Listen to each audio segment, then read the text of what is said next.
야곱에게는 그야말로 내가 이제는 하나님을 의지하고 살아야 된다는 생각, 그리고 아픈 다리를 디디며 갈 때마다 나는 하나님께 순종해야 되겠다는 생각을 하면서 걸음을 걸어갔을 것입니다.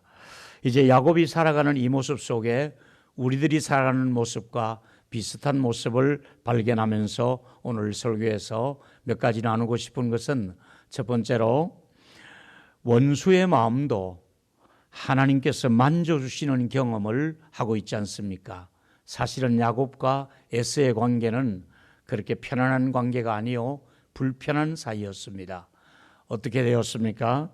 형님과의 거리가 가까워올수록 마음에 부담감이 있습니다. 뭐냐 하면 풀어야 될 과거의 사건이 아직 남아있지 않습니까? 형님을 속이고 아버지를 속이고 집을 도망쳐 나왔고 그 뒤로 20년 동안 형님을 만나지 못했는데, 오늘 33장 1절과 2절에 보니까 야곱이 눈을 들어서 저 건너편을 보니까 에서의 군대가 새카맣게 보입니다.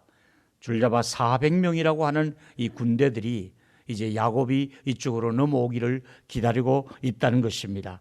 그래서 야곱은 겁이 나니까 아이들을 전부 네 파트로 나누어서 각각 그 어머니 곁에 아이들을 돌보도록 하고 이게 짐승떼를 나누어서 이제 약복강을 건넜지요. 맨 뒤에다가 제일 사랑하는 아내였던 라헬과 요셉을 맨 뒤에 세운 이유는 앞에 쳐서 혹시 좋지 않은 일이 있더라도 마지막 부분까지 살리고 싶었던 사람이 라헬과 요셉은 어떻게 해서든 형님으로부터 피해를 가지 않게 하려고 맨 뒤에 세웠던 야곱의 계산이 있었던 것 같습니다. 그런데 여러분, 오늘 분명한 것은 이 두 사람의 문제 속에서 하나님께서 약복강 나루에서 놀라운 일을 야곱에게 보여주시지 않았습니까? 다시 말하면 오늘 이 천사와 더불어 씨름을 하며 하나님이 그의 이름을 바꿔주시면서 너의 이름을 이제부터는 야곱이라고 하지 말고 이스라엘로 하라, 이런 놀라운 하나님을 만나는 경험을 야곱이 하게 됩니다. 그 다음에 어떤 일이 일어났습니까? 이런 기도를 받고 이런 축복을 받고 난 다음에 놀라운 일이 일어나는데 33장 3절이지요. 드디어 이 두 형제가 만납니다. 20년 만에 형제 상봉이 있는데 어떤 모습입니까? 야곱이 나가자마자 그 형님 앞에 7번이나 절을 하는 모습이 나타나고 있지 않습니까? 여러분, 이 놀라운 변화는 야곱의 7번을 절을 했다는 이 사실은 우리에게 무엇을 말해주고 있습니까? 여러분, 우리가 그동안은 형님의 것을 빼앗느라고 그에 움켜쥐었던 이 야곱이 이제는 마음의 변화가 일어나서 형님을 보자마자 먼저 7번 절을 하고 있는 모습을 우리가 보면서, 여기서 우리가 여러분 분명히 생각을 해보십시다. 지금 장자권을 빼앗고 도망친 이 사건은 현대적인 의미로 해석을 한다면 이런 일과 같습니다. 아버지의 유언장을 속이고 아버지 몰래 인감도장을 훔쳐서 찍어서 자기 재산으로 빼돌렸다고 한번 생각해 보십시오. 야곱이 아버지 몰래, 형님 몰래 유언장 바꿔버리고 인감도장 새로 몰래 찍어버린 이런 사건과 같은 것이 장자권을 빼앗긴 사건과 같은 사건이라고 우리가 해석하면 되겠습니다. 이러한 동생이 20년 만에 나타나서 앞에 와서 7번 절한다고 해서 쉽게 용서가 되겠습니까? 여러분 같으시면 여러분의 동생들이 모든 재산을 다 가지고 튀었는데 20년 뒤에 나타나서 여러분의 대문 앞에 와서 7번 절한다고 여러분 쉽게 용서가 가능하겠습니까? 그런데 오늘 보면은 이상하게 이 두 형제 안에 이 모든 것이 다 풀어지는 역사가 이제 일어나고 있지 않습니까? 어떤 반응을 하고 있습니까? 33장 4절에 보니까 그들 두 형제가 가자마자 막 끌어안고 목을 안고 펑펑 울기 시작하는 거예요. 이 놀라운 현상이잖아요. 이런 일이 일어나고 있더라 이거지요. 두 사람이 막 그냥 앙숙이인 줄 알았는데 만나자마자 끌어안고 눈물을 쏟고 있으면서 아우야 형님하고 같이 막 끌어안고 울고 있는 거예요. 만나기만 하면 죽여버리겠다는 생각을 가지고 400명의 군대까지 거느리고 와서 야곱이 온다는 소식을 듣고 진을 치고 있던 이 에서가 아니 이렇게 변화될 수 있단 말입니까? 이것은 바로 하나님께서 야곱이 에서를 만나기 전에 이미 그 마음속에 야곱의 마음을 하나님이 어루만져 주신 거예요.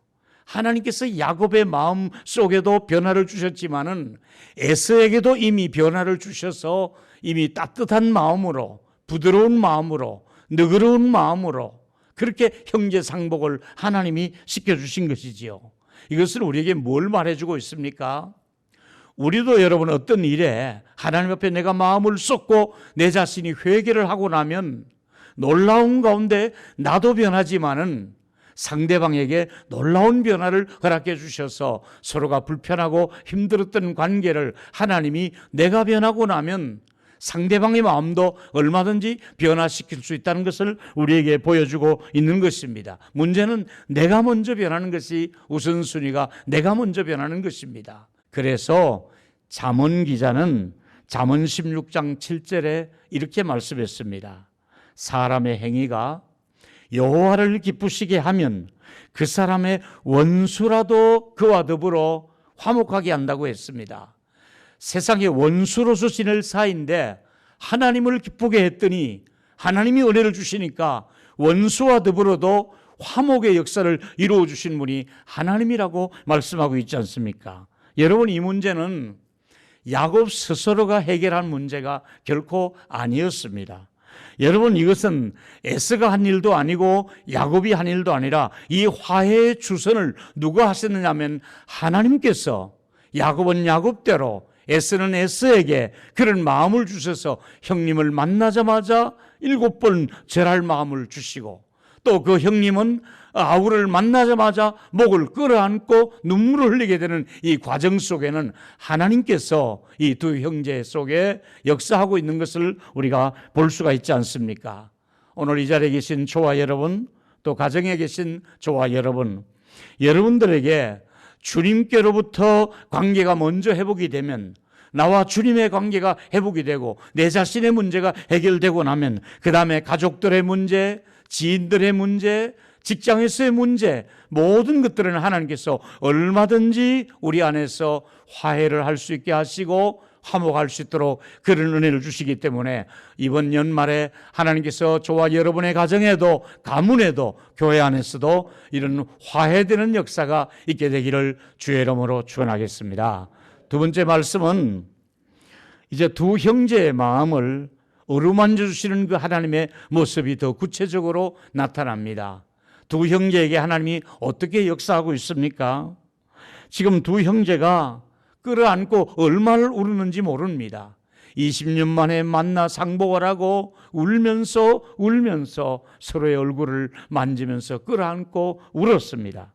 울고 나서 보니까 주변에 자기들 주변에 사람들이 쭉 뺑 둘러서 있는 겁니다. 정신을 차리고 이분들은 누구냐 이렇게 물었더니 야곱이 하는 말이 하나님께서 제가 형님과 헤어지고 난 뒤에 외삼촌 집에 가서 제가 결혼을 했습니다. 여기 저희 아내가 4사람이 있습니다. 그리고 저희 아이들입니다. 이러면서 11의 아들들이 거기 쫙 서 있고 그 다음에 딸 디나가 그 옆에 서 있으면서 12명의 조카들이 그리고 또 그 제수 씨가 그리고 종들이 전부 야곱의 그 식구들이 가솔들이 전부 에서에게 절을 하는 것 아니겠습니까? 여러분, 얼마나 형님의 입장에서는 가슴이 벅차겠습니까? 총각 때 철없이 저놈이 나한테 대들고 하더니 저게 고향 떠나가더니 이렇게 많은 가소를 거느리고 왔단 말인가? 너무너무 대견스러운 조카들을 보고 그 부인들을 보고 서로 인사를 나누고 있는데 저쪽에서는 양들의 울음소리, 염소떼의 울음소리, 소들이 그냥 있습니다. 지금 또 뭐냐 하니까 형님에게 드릴 선물을 제가 따로 준비했습니다. 형님 이 예물을 받아주십시오 하고 550마리의 예물을 형님의 몫으로 드리고 있지 않습니까? 이럴 때에 뭐라고 말씀합니까? 동생아, 네가 이게 주지 않아도 나 참 넉넉하다. 나도 지금 굉장히 부자로 산다. 내가 이 식구는 거느린 식구만 봐라. 오늘 400명이나 내가 거느릴 정도도 나도 부유하게 살고 있다. 그래서 내가 이거 안 받아도 되니까 가져가라. 이러니까 이 야곱이 어떻게 합니까? 그 욕심꾸러기 야곱이 아닙니다, 형님. 이 예물은 형님의 은혜를 제가 입었으니 어찌 내가 형님의 걸 드리려고 따로 좋은 것으로만 다 구별했으니까 형님은 이 예물은 꼭 제 마음이니까 받아주십시오. 그래서 창세기 33장 10절과 11절에 보니까 이 많은 예물을 기어코 형님의 손에 쥐어드리는 모습을 우리가 볼 수 있지 않습니까?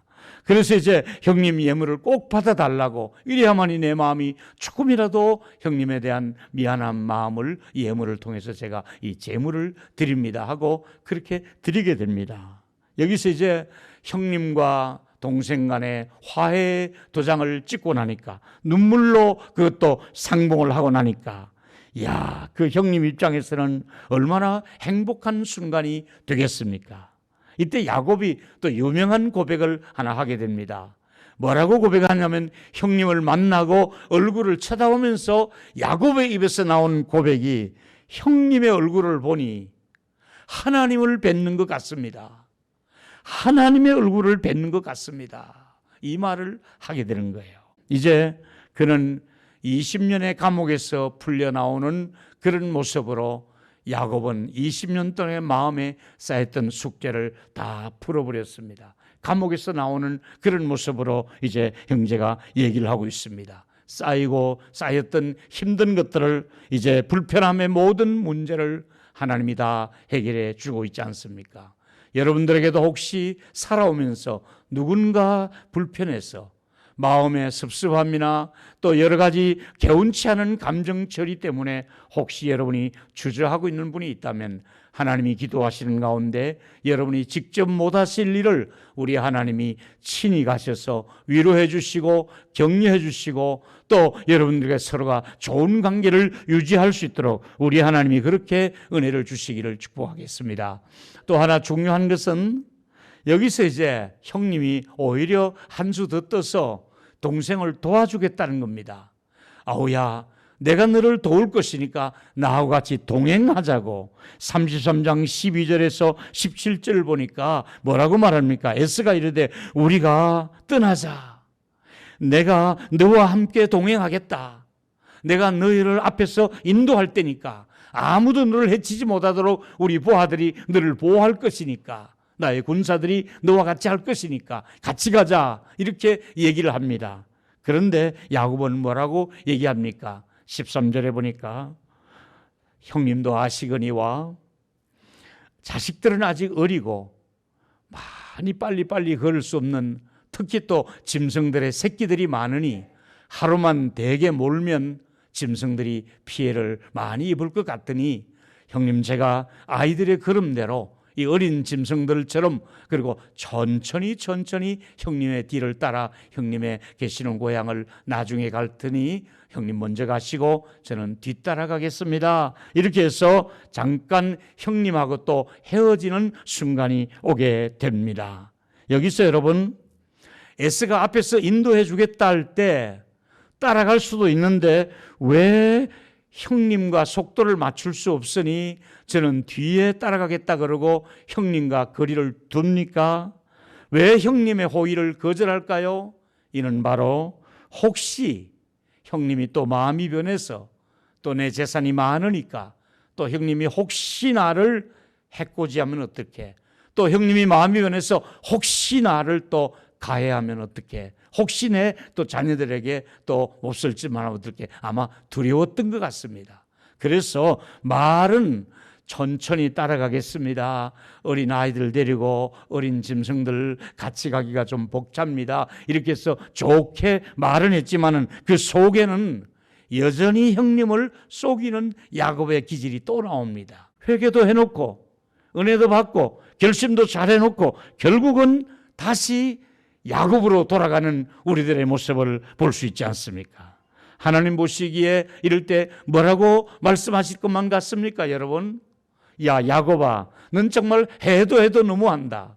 내가 너에게 얼마나 많이 참아주고 얼마나 많이 너를 기다려주고 내가 너와 함께 했는데 넌 또 그렇게 네 잔머리를 굴리느냐? 너 또 그렇게 그 버릇을 계속해서 가지고 가느냐? 또 속이고 있느냐? 나 이제 너를 따라다니며 너를 보호하기는 진절머리가 난다. 나 이제 여기서 손 떼겠다. 하나님이 그러시지 않고 끝까지 야곱을 이해하시고 끝까지 야곱을 따라다니며 야곱과 함께 하시잖아요. 이걸 가르쳐서 은혜를 변함없이 쏟아부어 주시는 하나님의 모습을 우리가 볼 수 있지 않습니까? 기어코 약속한 대로 야곱이 고향으로 돌아갈 수 있도록 그렇게 하나님이 인도하고 있지 않습니까? 여러분, 하나님의 약속은 끝까지 약속을 지키시는 신실하신 분이십니다. 여러분, 사랑을 쏟아 붓는 하나님이십니다. 어느 때는 사랑이 모자란다, 없어서 너에게 더 줄 수 있는 사랑이 없다, 한 번도 그러시지 아니하고 내가 너에게 사랑을 끊임없이 쏟아부어 줄게. 네가 집을 떠날 때도, 외삼촌의 집에 있을 때도, 다시 네가 형님을 만날 때도, 그리고 형님을 또 피해서 다른 지역으로 간다 할지라도 나는 너를 따라다니며 하나님의 사랑을 야곱에게 쏟아붓고 있는 모습을 우리가 볼 수 있지 않습니까? 사람은 하루에도 12번이라도 더 변하는데 하나님은 한 번도 변하지 않고 또 한 번도 하나님은 야곱을 버려두지도 아니하시고 끝까지 은혜 위에 은혜를 주고 있지 않습니까? 하나님께서 과분한 은혜를 베풀어 주고 있지 않습니까? 그래서 정말 예수 안에서는 얼마든지 우리가 그 사랑을 받아 누릴 수 있다는 것이 성경에 약속한 약속들이 아니겠습니까? 저와 여러분, 이런 은혜의 은혜를 또 주셔야만 우리가 생존할 수 있지 않습니까? 은혜를 주시니 죄를 지어도 좋다는 말은 결코 아닙니다. 하나님의 사랑과 은혜가 얼마나 크다는 것을 따라다니며 은혜를 주시는 우리 하나님이시란 것을 우리가 야곱의 생애를 통해서 배울 수 있지 않습니까? 그래서 하나님은 얼마나 우리를 사랑하셨으면은 자기 아들조차도 아끼지 않고 우리를 위하여 내어주셨다고 말씀하고 있지 않습니까? 로마서 8장 32절이지요. 자기 아들을 아끼지 아니하시고, 여러분, 아들을 아끼지 않는 부모가 어디 있겠습니까? 근데 하나님은 아낌없이 우리를 위해서 내어주셨다는 겁니다. 그러시면서 내가 아들을 아끼지 않고 너희들과 아들과 함께 나머지 것은 내가 얼마든지 더 줄 수 있지 않느냐고 주님이 말씀하고 있지 않습니까? 이제 세 번째는 오늘 참 중요한 말씀 중에 하나가, 여러분, 우리가 지은 죄보다도 하나님의 사랑이 훨씬 더 크다는 사실을 발견하셔야 됩니다. 여러분, 은혜를 입게 된 야곱이 드디어 이 사랑에 감동해서 이제 제단을 쌓는 이야기가 나옵니다. 형님과 잠시 이별한 후에 숫곳이라는 땅에 가서 제단을 쌓습니다. 33장 18절에서 20절의 내용이지요. 야곱이 이제는 형님이 평안히 가게 하고 서로가 헤어지고 난 다음에 이쪽에 와서 장막을 쳤는데 이제 그곳에 와서 20절에 보니까 중요한 단어가 나오죠. 제단을 쌓았다는 말씀이 나옵니다. 여러분, 이 제단은 신약의 예배라고 해석하면 된다 그랬죠. 여러분, 우리가 이 땅에 물론 오래 머물러서는 안 될 땅이지만은 어쨌든 하나님께서 이 땅으로 인도하신 이유가 있습니다. 여러분 아신 대로 아브라함이 고향을 떠나서 조카 롯을 데리고 이제는 나왔을 때 일입니다. 조카 롯을 데리고 길을 나왔을 때에 어떤 일이 있었습니까? 바로 하나님께서 그에게 나타나셔서 중요한 약속을 창세기 12장 7절에 아브라함에게 약속한 내용이 나옵니다. 이 약속이 왜 중요한지 한번 살펴보겠습니다. 먼저 본문을 한번 읽어주시겠습니까? 창세기 12장 7절입니다. 시작.